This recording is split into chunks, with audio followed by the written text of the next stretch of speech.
Assalamualaikum semuanya. Bagaimana kabarnya? Semoga kita semua dalam keadaan baik-baik saja ya. Untuk kali ini saya akan menjelaskan tentang peran Serikat Islam dalam kebangkitan nasional Indonesia. Seperti yang kita ketahui, pemerintah Hindia Belanda memasuki daerah Indonesia berlangsung mulai pada abad 17 hingga abad ke-19. Perlakuan diskriminatif oleh bangsa-bangsa India, Arab, dan Cina terhadap pribumi Indonesia juga berlangsung pada masa ini. Politik rasionalisme menyebabkan manusia digolong-golongkan menjadi beberapa golongan, dan penduduk asli Indonesia ditempatkan sebagai ras terbawah dalam status sosial masyarakat. Penduduk asli Indonesia mendapatkan perilaku yang justru tidak etis pada masa itu, karena peraturan yang dibuat oleh pemerintah Hindia Belanda, yaitu pribumi tidak boleh memakai bahasa tinggi terhadap atasan. Atasan yang dimaksud di sini adalah pemerintah Hindia Belanda. Pribumi juga dilarang memakai pakaian modern barat yang dibawa oleh Belanda pada masa itu. Pribumi juga diharuskan bersila setiap kali bertemu dengan pemerintah Belanda. Sedangkan pemerintah Belanda sendiri tidak melakukan sebaliknya. Dan di dalam bidang politik juga, pemerintah Hindia Belanda ikut campur secara intensif dalam persoalan-persoalan internal Indonesia, seperti ikut menentukan kebijaksanaan politik rakyat.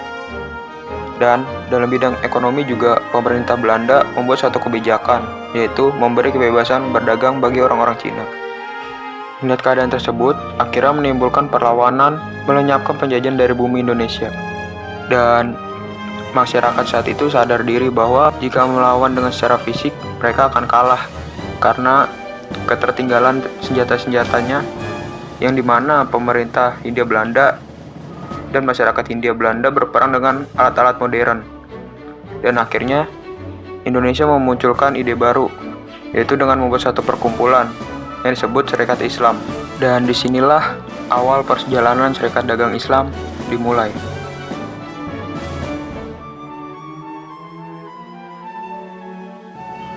Dalam pemerintahan Hindia Belanda, perdagangan yang berskala besar ditangani oleh pemerintah Hindia Belanda sendiri, sedangkan yang skala menengah ada di tangan para pedagang Cina.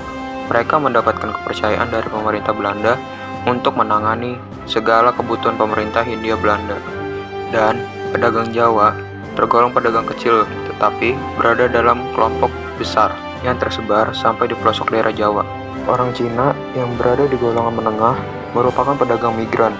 Karena itu, meskipun mereka jauh dari tanah airnya, namun mereka tidak pernah melepaskan hubungan dari tempat asalnya. Mulanya, kegiatan orang Cina agak terbatas. Mereka tidak diizinkan berdagang di kampung-kampung tanpa izin pemerintah Belanda. Oleh karena orang-orang Cina sangat dibutuhkan dalam perdagangan hasil-hasil industri Belanda di daerah pedalaman, maka pemerintah Hindia Belanda kembali memberi izin bebas berdagang bagi pedagang Cina menanamkan modalnya di desa-desa. Ekspansi orang-orang Cina bertambah besar dengan cara mereka ikut menanamkan modalnya di industri lokal. Perluasan perdagangan yang dilakukan oleh orang-orang Cina, ekspansi tersebut dirasakan juga oleh pedagang batik Indonesia, khususnya di kota Solo, Surakarta.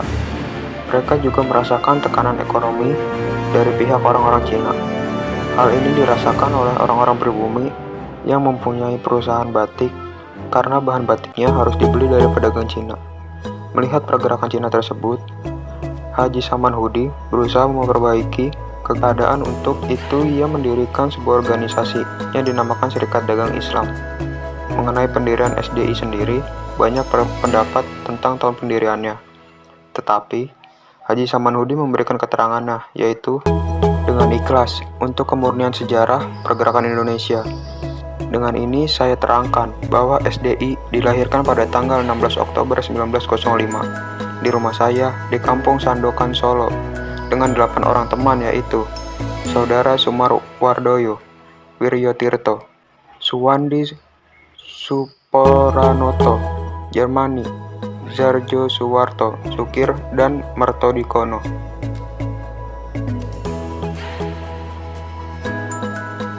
Haji Saman Hudi dan RM Tirtodi Suryo menjalin kerjasama dalam persurat kabaran. Kerjasama ini tidak berlangsung lama karena terjadi pertikaian yang menyebabkan aktivitas SDI menurun. Pertikaian ini terjadi akibat penyalahgunaan dana dan ketidaksesuaian harga surat kabar yang terlalu mahal dari persetujuan semula. Pertikaian antara RM Tirto Edi Suryo dengan Haji Samanhudi menyebabkan hubungan mereka renggang, sehingga mempengaruhi keberadaan organisasi yang akhirnya hubungan tersebut benar-benar pecah. Untuk melanjutkan jalannya organisasi agar disahkan oleh pemerintah Belanda, maka Haji Samanhudi mencari orang yang dapat mengorganisir organisasi dagang tersebut. Haji Samanhudi lalu meminta agar Hos Cokro Aminoto untuk bertindak sebagai penyusun organisasi kelompok dagangnya. Hos Cokro Aminoto pun menyetujuinya. Kemudian ia melakukan pembuatan akta hukum organisasi baru yang dinamakan Sarekat Islam.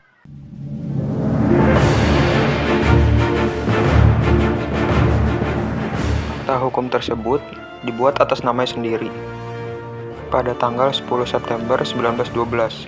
Dengan demikian, SI secara resmi dibentuk. Perubahan nama dari Serikat Dagang Islam menjadi Sarekat Islam dimaksud supaya agar keanggotaan perkumpulan tidak hanya terbatas pada golongan pedagang, tetapi diperluas mencakup seluruh kegiatan masyarakat. Pembentukan Sarekat Islam dapat diketahui melalui pengakuan pemerintah Hindia Belanda yang mengatakan bahwa Sarekat Islam sebagai organisasi berbadan hukum setelah Hos Cokro Aminoto menghadap notaris B. George Quayle di Solo dan ditetapkan pada tanggal 10 November 1912 berdasarkan anggaran dasar Sarekat Islam yang baru. Meskipun demikian, sebenarnya pengakuan pemerintah Belanda terhadap organisasi tersebut telah berjalan pada tanggal 14 September 1912. Pengakuan inilah yang memberikan peluang pada Sarekat Islam untuk mulai mengembangkan sayapnya, bergerak tidak hanya dalam bidang perekonomian, tetapi juga bergerak di bidang politik dan sosial budaya yang didasari oleh ajaran Islam. Perubahan nama Sarekat Islam bertujuan untuk memajukan perdagangan, memberikan pertolongan kepada anggota-anggota yang kesusahan, baik jasmani maupun rohani, memajukan kehidupan agama Islam, dan berjuang menuntut pemerintahan sendiri. Dalam perjuangannya, Sarekat Islam mendapat tempat di hati rakyat. Anggota Sarekat Islam telah meluas sampai pelosok tanah air, sehingga Sarekat Islam dinamakan organisasi massa rakyat yang pertama di Indonesia. Pergerakan Sarekat Islam lebih mementingkan rakyat daripada kepentingan golongan. Sarekat Islam dalam pergerakannya senantiasa menentang imperialisme dan kapitalisme dalam segala bentuk. Karena itu, Sarekat Islam berusaha mencegah timbulnya kapitalisme dan imperialisme tersebut. Untuk mempercepat tercapai tujuan Indonesia merdeka, Sarekat Islam bergabung dengan partai politik lain.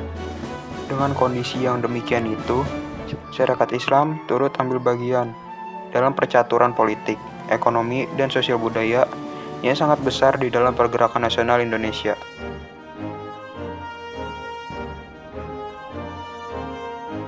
Sarekat Islam sendiri merupakan organisasi yang terkenal dengan gerakan nasionalis, demokratis, religius, dan ekonomis.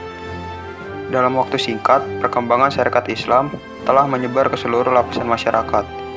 Dalam suasana mulai bangkitnya rasa nasionalisme, Sarekat Islam pun terus berkembang, tidak hanya di Pulau Jawa, melainkan dari berbagai pulau.